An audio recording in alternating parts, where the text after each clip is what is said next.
Good afternoon, and welcome to the hybrid meetings presentation for a Toastmaster Club. Our presenter today is Alice Gander, who is currently the Area 1 Director and VP of Education for Gem City Toastmasters in Quincy, Illinois. She is also the immediate past president of that club, which achieved President's Distinguished Club status during her term. She is currently finishing Level 4 in effective coaching. Alice has a degree in mechanical engineering from the University of Texas and spent most of her career with Michelin Tire in South Carolina and France. She is now retired and returned to her family farm near Monroe City, Missouri. Toastmasters has offered her the opportunity to stay engaged in the community and meet many amazing and motivated people in that region. It is with great pleasure we present our presenter, Alex Gander. Alice. Thank you, Tom. It's a pleasure to be here to share the experience of Gem City Toastmasters with District 8. We have been doing hybrid meetings since June 3rd, and it is our new norm. It is the way that we conduct business regardless of the virus. It has helped us, obviously, during this difficult time, but we find that it meets the needs of our members being in a somewhat remote rural location. We have members who live rather far away, and we have trouble with inclement weather and other things. So this is the way we do business, and we've been doing it since June. So I'm going to walk you through what we do and why we do it and answer any questions about how it gets pulled off. So let me share my screen.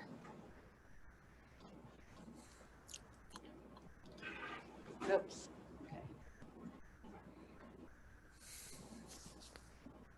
Are you seeing my slides? Yes, we are. Okay. So this is sharing the experience that we have here in Gem City.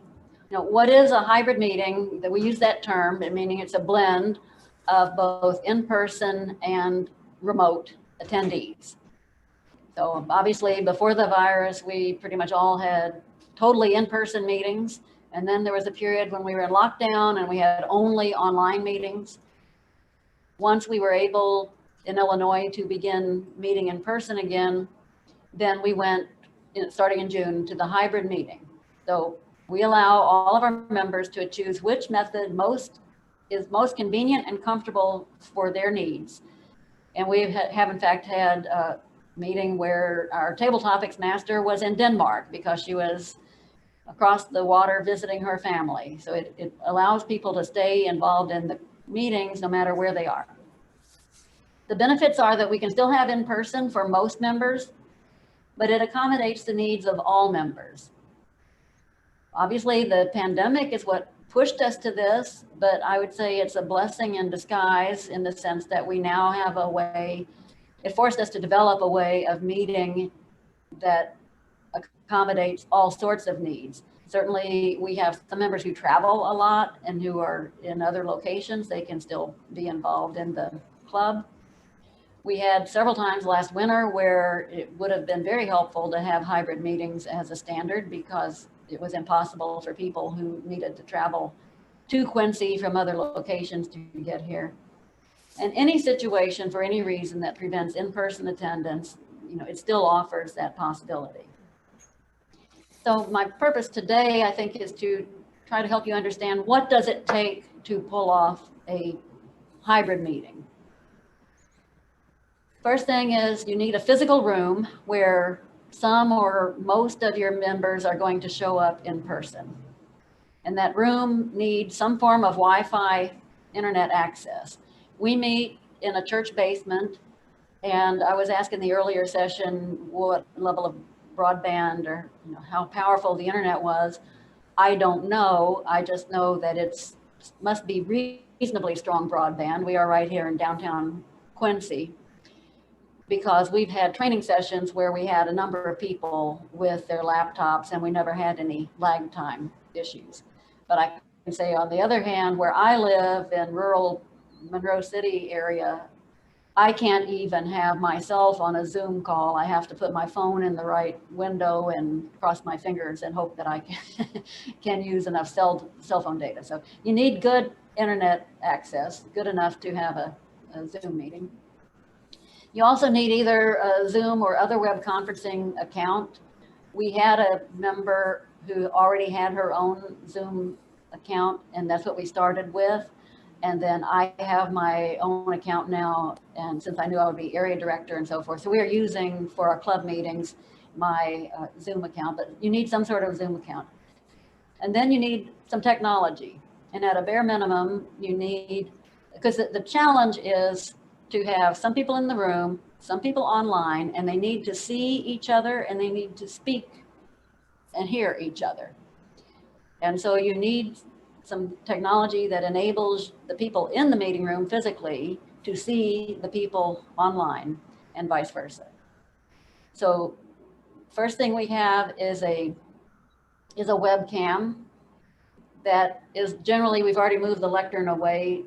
Normally we put the lectern up, but normally the lectern is there and we do that. So we have a lectern camera. We have a screen and a projector, which are just standard screen and projector that the club already owned. You could, if depending on your meeting room, use a big screen TV, but you need some way to project the Zoom meeting up onto a screen for people to see. Then you need a microphone so that the people talking in the meeting room can be heard by the people on Zoom. And this was one of our learning curves. We initially used just the microphone in the webcam, and that did not prove to be a strong enough microphone to capture the sound of people sitting further back in the room when they were giving reports. So we did acquire another speaker. I will show it to you. It looks like a you know, if you've ever been in a conference call, if you work anywhere where they have web conferencing. Let me see if I can show you this speaker. There are a number of ones you can get, and it could be if you had a good enough webcam with a better speaker microphone built in, that would be fine. But it will be a learning curve depending on your room and your technology to find what works to where they can easily hear you. The other thing, we have this web camera normally pointed at the lectern so that the Toastmaster of the day and the speakers in the room are all captured by that. The other camera and the other thing you're seeing is the meeting room, and it's currently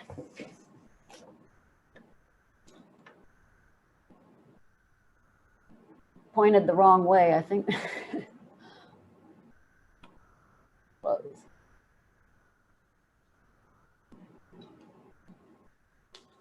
Let's see. Okay. There's another camera called meeting room. I use my iPhone, but it is also in the same Zoom meeting. It's logged into the same Zoom meeting, but I rename it instead of my name as meeting room and point it back at the room. So you can see that here, if you're looking at the meeting room, I'm in the meeting room. So minimum, ideally, I mean, you could do it with just the webcam, but for the people who are online, to have some sense of who is in the meeting room and what is going on in the meeting room, I recommend a second camera of some sort logged in to be pointed at the meeting room itself. It helps the people remotely feel like they're more involved in the meeting and can see who is there physically. So this is typically how it looks during a meeting. Now, pre-pandemic, we had our table set up in a U and everybody sat close together, and that was actually better in terms of being able to see each other. But in today's environment, we have the tables spaced 6 feet or more apart and wiped down before the meetings, and people wear masks and so forth. But that you can see that people have their own table and they're looking at the screen where they would see any of the remote attendees on the screen. Oh, did I go away? No, I hope not. Am I still there, Tom? Yes, you are. You good? I got a pop-up that I was signed out for whatever. No, you're good. All right.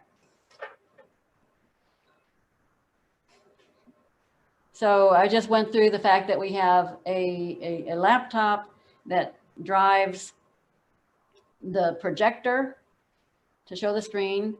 It has the web camera, and it also has speakers, because what you could do from the laptop speakers themselves, but they tend not to be that great. So you can buy, and I'm going to show you a fairly inexpensive set of computer speakers to plug into the headphone jack on your computer. And that enables the people in the room to hear the people online. So it's a two-way thing. You have to think of each one. How will I see the people who are online and hear them, and how will they see and hear us in the room? What we do is because even though it's all me, I'm logged in 3 different ways. I'm logged in with my laptop, and I renamed that camera pointed at the lectern as the lectern camera. I log my iPhone in to the meeting room, and I rename it as meeting room and point it back at the meeting room. And we do have, as I said, a separate mic. Typically, because I'm VPE and I have other roles to play, I'm also personally signed in with my iPad without sharing video, just so I can answer chat or questions that come up during the meeting. That's not mandatory, but you at least should have 2 cameras, one pointed at the lectern for the speaker and one pointed at the room. And again, you can use iPhones or whatever for that. During the meeting, we'll use chat to send the word of the day to the online attendees. One thing I learned early on is to remember to turn off all my mail and messaging apps on the laptop that's showing the screen, because halfway through the meeting, my email popped up on the projector screen for the people in the room, and that wasn't my intention. And it does also help. Normally I'm here at the laptop, but it helps since we have the lectern camera pointed at the lectern. People may move around when they're speaking, and you may need to adjust the location, the direction of that. We had a question in the last session on whether we have like a box drawn out that the speaker should stay in, and we don't. We found that since with the pandemic and people wearing masks and so forth, people don't move around as much as they did previously when giving a speech. Also because we don't have the U shape anymore, and you can't walk into the area in the middle of the people sitting. Otherwise, we have the usual problems with how do you see the timer. It depends on whether both people are in the room or both are online. I will typically type in red, yellow, green into the chat, just so if you can't see it online, you can see it there. Oops, I'm going to try to end that sharing. There. Okay, am I still in the Zoom? Oops. Where'd I go? Uh-oh. So we still see yours. We actually see your Zoom screen. Okay, all right. So then I need to stop share. That's what I. Right, you're good. There we go. Perfect. Too many things to see. Understand. Let me just give you an overview. You can appreciate, any of you who deal with technology can understand there's going to be a lot of wires.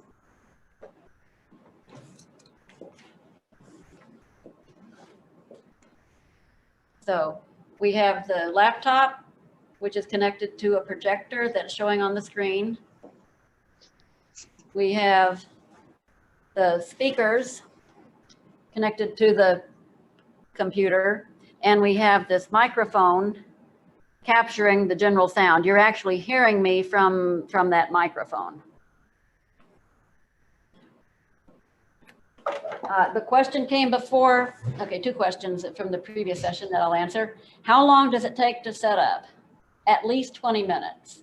I get here early.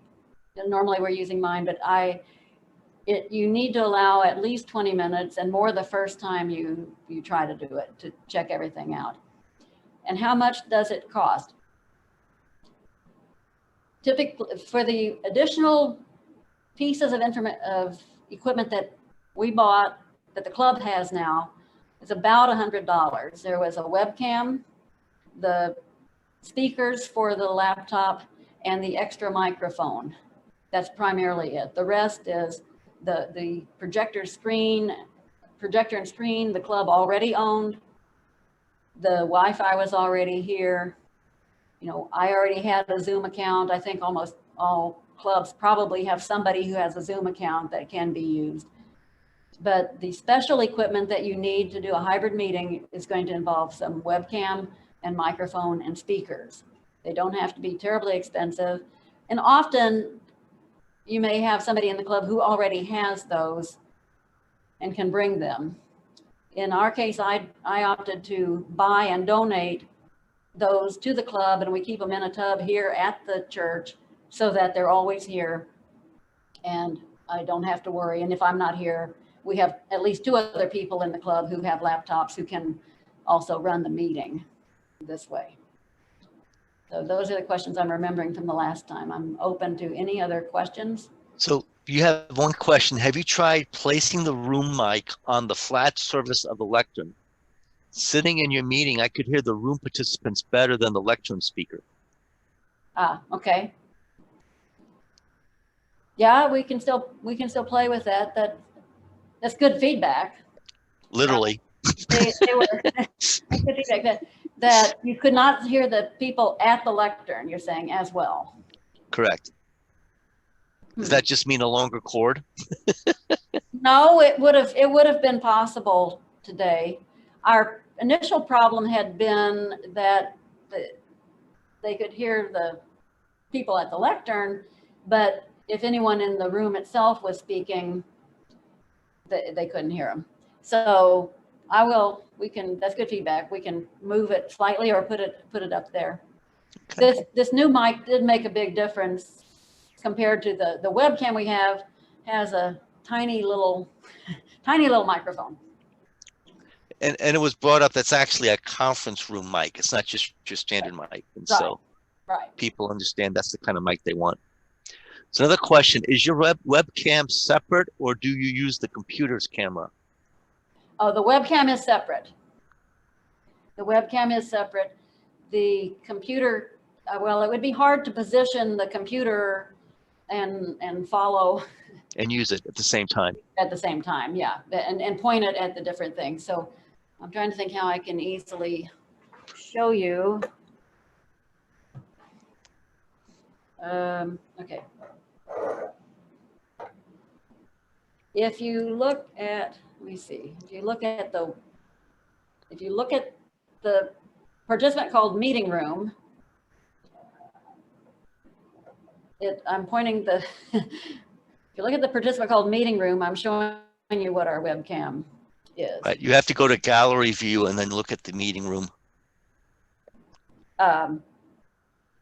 It is nothing. I think it was about $40. There are many you can buy. Some are much better. But I also have a small tripod that I put it on so we can point it. But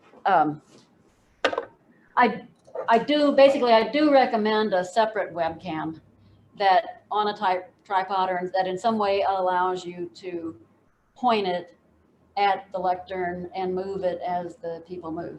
Now I came from a corporate world, so I was used to the big fancy teleconference, video conference equipment where the camera automatically zooms in to the person speaking and so forth. But you're talking a lot of money then, And so this is more of the shoestring, what you can do reasonably as a club.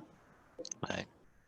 Is that a question? Do you have someone that's solely responsible for running the equipment? Is that a new job, or is that added to the sergeant at arms? I mean, who's in charge of that every meeting? I'm the VP of Education, and I was president for, but I'm a mechanical engineer. Maybe that explains it. So I have been the one doing the whole setup and running it. But our president also is able to do it in my absence, and our vice president of public relations has also done it. So it's not really a rotated position. It's done by someone that's comfortable doing it, and they kind of take that on every meeting, and then you have backup. That's true. And I'm retired, so it's not a problem for me to get here early and set up. So it's been falling on me. Whereas our president is young and is still working, and he has to break away to come to the meeting.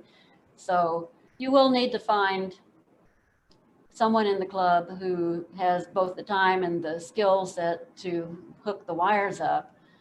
And you could rotate it. I tried to work so that we have a backup, so that Aiden also, our president, also has the Zoom login, and he has run the meeting before from his laptop. And so if for some reason I couldn't make it, there is someone else who is qualified and capable of doing it. Okay. And then the other question, do you have someone that works like spotlighting people, or you just let the Zoom software spotlight who's ever talking? Today, typically on the screen, you ever do that? I keep thinking that my MacBook should be a touch screen, because I use my iPad so much that then when I get on my MacBook, I want to touch the screen. Let's see. Are you seeing? Yeah, this is, you really can't see with the glare what's up there, but during the meeting today, we let the speaker view, I just let the speaker view highlight the person automatically, and it worked reasonably well. So every time we switched to the next speaker or the table topics master, the Zoom automatically switched to them, because typically I'm sitting at the laptop managing it, but I was Toastmaster today, so it was on its own. Yeah, and I mean, that worked pretty well, though. Sometimes this always happens. Somebody makes a noise or something that triggers the camera, so you see them for a second, but then they go away when the person, but I mean, to be someone that's trying to keep the spotlight going, that can be kind of tedious. Yeah. Yeah.